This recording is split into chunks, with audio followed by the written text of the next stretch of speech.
As the world observes International Drugs Day against drugs abuse and illicit trafficking on 26 June, several locations under Bokojan Legislative Assembly also observe correspondingly.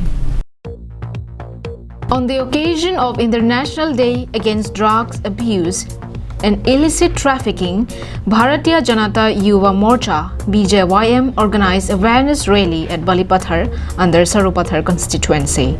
The rally was headed by Anil Togbi, president of Sarupathar BJYM, with his team.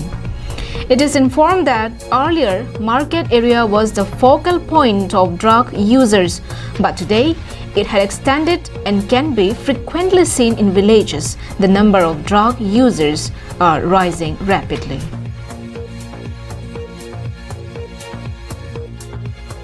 Therefore, BJYM appeals the youth to avoid drugs and any form of intoxicant as it slowly destroys one's health.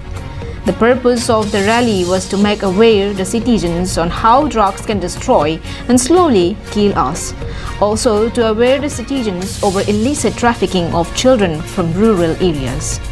Likewise, in places like Khatkati, Lahorijan and many more places observe International Drugs Day against drugs abuse and illicit trafficking successfully. Anantirang's report from Bokojan, Karbi Anglong.